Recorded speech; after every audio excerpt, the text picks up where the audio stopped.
दोस्तों नमस्कार। दोस्तों मैं सतवीर सिंह अपने यूट्यूब के भारत लिंक ग्लोबल चैनल पर आपका स्वागत करता हूं।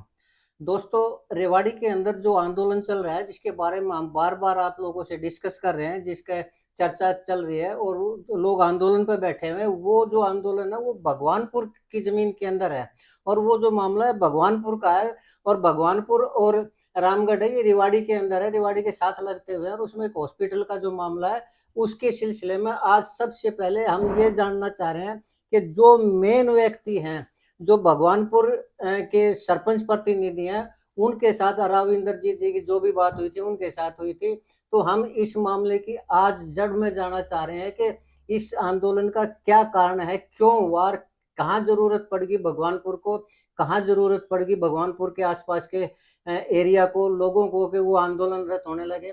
तो आइए सबसे पहले आज हम बात करना चाहेंगे जो भगवानपुर की पंचायत के सरपंच प्रतिनिधि हैं अनिल कुमार जी, उनके साथ। अनिल जी आपका हमारे चैनल पर बहुत-बहुत स्वागत है सर। नमस्कार। जी, जी, जी। अच्छा अनिल जी मैं ये पूछना चाह रहा हूँ कि ये जो भगवानपुर की जो पंचायत है, जहाँ ये आंदोलन चल रहा है और जहाँ 200 बेड के हॉस्पिटल का मामला चला हुआ है, इसकी शुरुआत कहाँ से हुई? पहले तो आप ये बताएँ कि वो जो ज़मीन है, उसकी डिमांड आपने हॉस्पिटल की डिमांड आपने की थी या राव इंद्रजीत जी ने ज़मीन की डिमांड आपसे की थी? शुरुआत से बताएँ आप। देखिए, ये सरकार के द्वारा डिमांड की गई थी। काफ़ी दिनों से काफ़ी सालों से ये चल रही थी हाँ, डिमांड। हाँ, और सरकार बार-बार अस्पताल के लिए जगह देख रही थी। हाँ। तब हमने प्रस्ताव दिया था, फिर हुँ, हम जो है मिले थे। राव साहब जी ने खुद कहा था हमें। हुँ। अच्छा ये बताइए आप वो जो ज़मीन थी और पंचायतों के पास भी तो थी ना, फिर आपके पास ही राव इंद्रजीत जी क्यों आए? देखिए, काफ़ी पंचायतों ने दिया हुआ था प्रस्ताव। पहला था गोकलगढ़। जी, गोकलगढ़ के बाद में दूसरा प्रस्ताव हमारा गया था। ठीक है। उसके बाद में सभी पंचायतें आई है। हुँ, ये और ये जो हमारा प्रस्ताव गया है, हुँ, उससे पहले हुँ, कम से कम जो अधिकारी थे वो 5-6 बार उनकी उनकी टीम आई है और हुँ। उन्होंने मौका निरीक्षण किया है। उसके बाद हमारा केस जो है चंडीगढ़ गया है। अच्छा ज़मीन की जो डिमांड थी अच्छा पहले तो ये बताइए आप कि जो जल घर का मामला है, जी। जल घर की तो देखो ज़रूरत होती है, पानी की ज़रूरत होती है पूरे इलाके को। लेकिन जल घर के उसमें ये हॉस्पिटल कहाँ से आ गए ये बताइए आप? देखिए, ये राव इंद्रजीत जी ने हमें कहा था हाँ, कि हम आपको हॉस्पिटल अस्पताल तो दे ही देंगे, हाँ, लेकिन शहर को पानी के लिए ज़मीन भी चाहिए हाँ। और उसके लिए आप जो ज़मीन दे दो, इसको तो दे ही रहे हैं। तो ओ हमने हुँ, और हुँ, किसी के पास इतनी ज़मीन नहीं थी। हुँ। हमने उनके उसके लिए पानी के लिए, वाटर टैंक के लिए हाँ कर दी थी। तो आपका कहने का मतलब ये है कि राव इंद्रजीत जी ने ये कहा था कि हम आपका 200 बेड का हॉस्पिटल बनवा देंगे और अगर आप हमें ज़मीन देते हैं तो बदले में देनी पड़ेगी ज़मीन आपको वाटर वर्क के लिए। जी हाँ। तो आपने क्या इस कंडीशन पे ज़मीन दी थी? बिल्कुल जी, हमारे गाँव में इसका विरोध था, हुँ, पानी के टैंक के लिए लोग नहीं चाह रहे थे। हाँ, फिर हमने गाँव वालों को बताया कि भई इसमें हमारी बात हुई है राव साहब जी से, हाँ, उन्होंने अस्पताल देने की बात की है। ठीक है। तब गाँव वाले मान गए थे कि भई राव साहब जो कह रहे हैं तो वो हमारा जो है उनकी ज़बान ही सब कुछ है। उनकी ज़बान ही सब कुछ है। तो फिर जब उन्होंने ज़बान की थी, तो उस ज़बान करने के बाद और आपके ज़मीन देने के बाद और ज़मीन सरकार के सौंपने के बाद, उसकी रजिस्ट्री सरकार के नाम होने के बाद, फिर वो ज़बान से क्यों मुकर गए? देखिए, इसमें भी कोई लॉजिक है। क्या? इसमें लॉजिक ये है हाँ, कि इन्होंने गुपचुप तरीके से अभी भी ये मना कर रहे हैं हुँ, कि हमने अभी कहीं फाइनली नहीं किया था। हुँ, गुपचुप तरीके से शहबाजपुर किया है और जब वो स्वास्थ्य मंत्री जब आई है दौरा करने के लिए, हुँ, गाँव में घूमी है, हुँ। तो उसमें उनके साथ ना हमारे जो है लोकल विधायक नहीं थे, 2 विधायक और थे हुँ। और उनके साथ प्रॉपर्टी डीलर थे। अच्छा, अच्छा। तो जिससे साफ संकेत मिलता है कि भई हुँ, ये जो है, हुँ। ये कोई और ही खेल चल रहा है। आपने कहा और ही खेल चल रहा है, वो और ही क्या खेल है सर? देखिए, ये सीधा-सीधा है, प्रॉपर्टी डीलर है, वो उनकी वहाँ ज़मीनें उन्होंने खरीदी हुई है और वो इसको जो है ना, इसमें उन्होंने ये करवाया है और भूमाफियाओं का खेल है। भूमाफियाओं का खेल है।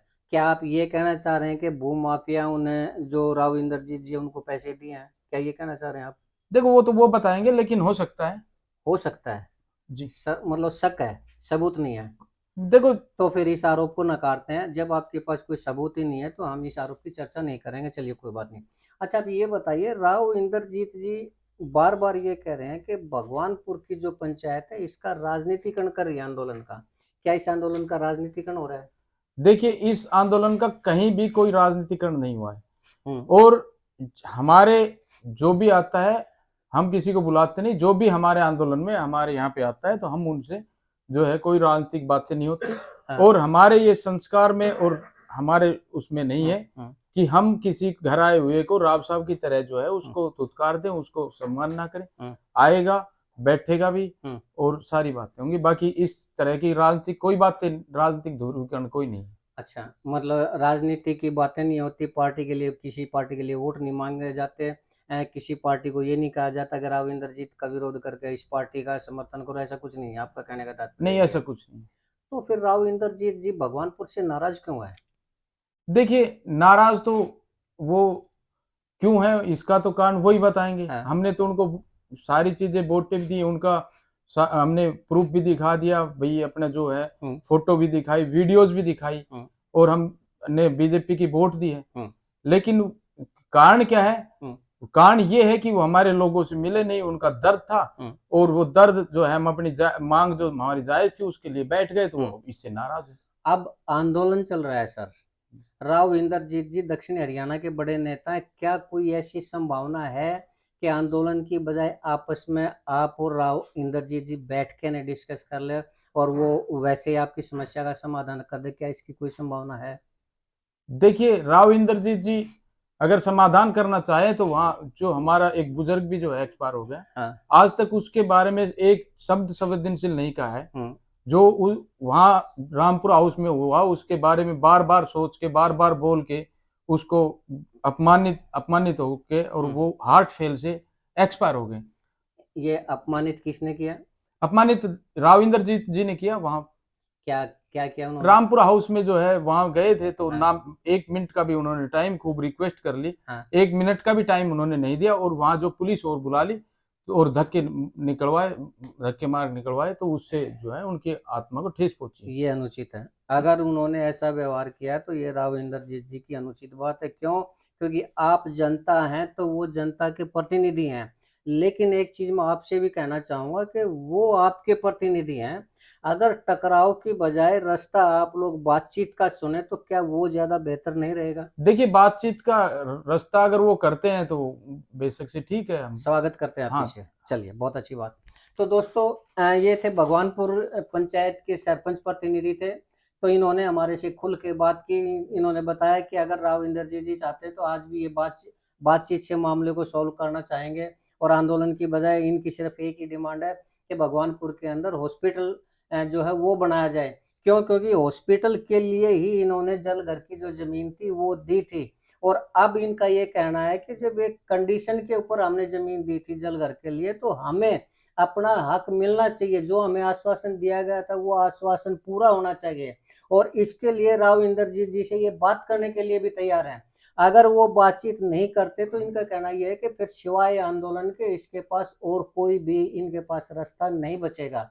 तो मैं भी समाज के लोगों से कहना चाहूंगा कि आंदोलन की बजाय राव इंद्रजीत जी जो वहाँ के प्रतिनिधि हैं, इतने बड़े नेता हैं, उनसे आग्रह किया जाए कि इस बातचीत के थ्रू इस मामले को सॉर्ट आउट किया जाए, और लोगों की जो डिमांड है, जो मुझे लगता है कि वो जायज डिमांड है, उसको पूरा किया जाए और ये मामला है इसको खत्म किया जाए, पटाक्षेप किया जाए। इतना ही मेरा कहना है दोस्तों। और अगर मुझे लगता है कि आपको मेरी बात समझ में आई होगी, और मैं अगर ये हमारी वीडियो और हमारी बातचीत राव इंद्रजीत जी तक जाती है तो मैं भी कहना चाहूंगा कि देखिए, वायदा तो राव इंद्रजीत जी आपने किया था, इसमें कोई दो राय नहीं है। और आप लोग ये कहते हैं कि आप राजसी खानदान से हैं। पहले जो राजा महाराजा हुआ करते वो अपनी जबान के लिए अपनी गर्दन तक कटवा दिया करते, और आज अगर आपने जबान की है, जैसा कि प्रतीत होता है उस वीडियो रिकॉर्डिंग से, तो आपको अपनी जबान को पूरा करना पड़ेगा और पूरा करना चाहिए। यही एक राजसी खून की पहचान होती है। यही एक अच्छे नेता की पहचान होती है कि जो जबान कर दी तो कर दी, अब उस जबान से पीछे नहीं हटना चाहिए। मैं सिर्फ इतना ही कहना चाहूँगा। बाकी ये है कि दक्षिण हरियाणा का मामला है, दक्षिण हरियाणा वाले जाने और कहीं जाने। और मेरे लिए अगर वो हॉस्पिटल भगवानपुर में बनता है तो भी कुछ फर्क नहीं पड़ता, 10 किलोमीटर इधर उधर बनता है तो भी कुछ फर्क नहीं पड़ता, और नई जनता को कुछ फर्क पड़ेगा। लेकिन एक चीज़ कहना जरूर कहूँगा कि जो जबान की है तो उसको पूरा करें, और अगर नहीं तो अब ये डेमोक्रेसी है। अगर पब्लिक नाराज होगी तो मैं फिर कहता हूं कि जब पब्लिक सिर पे बैठाती है नेता को तो आसमान भी छोटा सा दिखाई देता है, और वही जनता जब सिर से उतार देती है तो 2 गज जमीन भी नसीब नहीं होती। राव इंद्रजीत जी, तो अपनी जबान को निभाइए अगर आपने की है तो, और इन लोगों की पुकार सुनिए, इन लोगों की आवाज सुनिए। आज के लिए इतना ही दोस्तों। नमस्कार, जय हिंद, जय भारत।